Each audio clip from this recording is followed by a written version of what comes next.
वक्फ bill नामंजूर नामंजूर नामंजूर वक्फ बिल नामंजूर नामंजूर नामंजूर उमर सरकार होश में आओ होश में आओ होश में आओ उमर सरकार होश में आओ होश में आओ होश में आओ पीपल्स डेमोक्रेटिक पार्टी की जानिब से आज जिला पुंछ की तहसील मंडी में वक्फ बिल के खिलाफ और आम अवामी मसाइल के खिलाफ यहाँ पर एहतजाजी मुजाहरा किया गया। हमारे साथ इस वक्त जिला सदर PDP मौजूद हैं शमीम अहमद गनई साहब, इनसे बात करेंगे। शमीम साहब, क्या जरूरत आन पड़ी ये जो एहतजाज आप यहाँ पर कर रहे हैं? जी देखिए, मैं काफी अरसे से देख रहा हूँ जो हमारे यहाँ के जोमा है, जो अरबाब इक़्तिदार में लोग बैठे हैं, शायद उनको इस कौम की पस्ता हालत का ख्याल आए और वो आवाज बुलंद करे।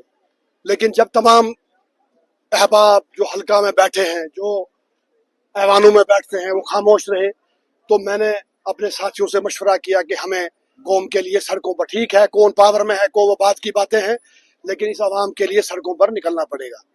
तो आज दो तीन जो बड़े इंपॉर्टेंट इश्यूज थे, एक तो ये था वक्फ अमेंडमेंट बिल जो मरकजी सरकार ने पास कर दिया। मैं समझता हूं, देखिए ये सीधा मुसलमानों के खिलाफ एक साजिश है। मुसलमानों की जो एग्जिस्टेंस है, जो उनका वजूद है, उसको खत्म करने की कोशिश की गई है। उसके खिलाफ हम सरापा एहतजाज हैं।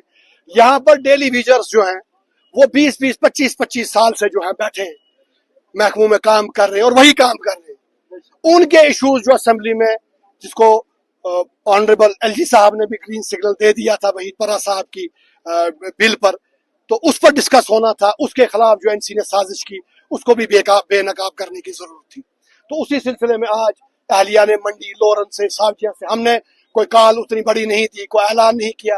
अलबत्ता कुछ साथियों को कहा चलो आ जाओ, 5, 10, 50 हम लोग आएंगे।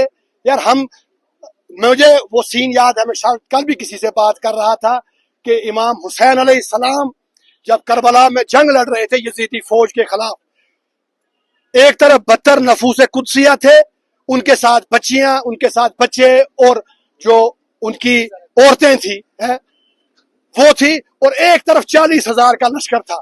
वो 72 नफूस कुदसिया ये जानते थे कि हम इस 40,000 का मुकाबला नहीं करते, लेकिन वो हक पर रहे और लड़े, शहीद हुए। उसकी वजह यह है कि आज भी उन 72 नफूस कुदसिया का नाम लिया जाता है, और वो जो यजीद के साथी थे, वो 40,000 लश्कर में जो लोग थे वो निस्तो नाबूद हो गए, उनका नाम लेने वाला कोई नहीं।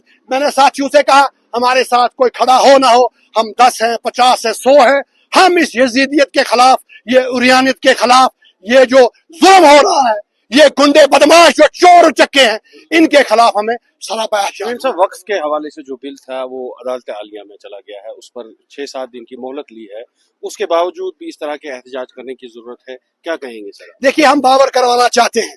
सुप्रीम कोर्ट का जहां तक मसला है, मैं आपको कहूं, बाबरी मस्जिद का जब फैसला आया तो हमारे जज्बात जो है पसपा हो गए, क्योंकि हमें पड़ा ये हिंदुस्तान का सबसे बड़ा जमहूरी इदारा था, हम वहां से नाउमीद, हमारी जमीन, हमारी मस्जिद को मिसमार करा के वहां कुछ और बना दिया गया। तो भरोसा नहीं है, लेकिन फिर भी एक उम्मीद जागी है। पिछले दिनों में एक हमारे सुप्रीम कोर्ट के जज हैं, उन्होंने मोदी साहब की फटकार लगाई कि आपके जितने गवर्नर्स हैं ये रियासती काम काज में दखल अंदाजी करते हैं। वो एक उम्मीद जागी है। तो मैं चाहता हूं आज भी हमारा जो एहतजाज है ये एजेंसियों के जरिए, ये एडमिनिस्ट्रेशन के जरिए वहां तक पहुंचे, और शायद इस आवाम की खस्ता हालत, पस्ता हालत को देखकर हो सकता है सुप्रीम कोर्ट भी हमारे हक में जो है फैसला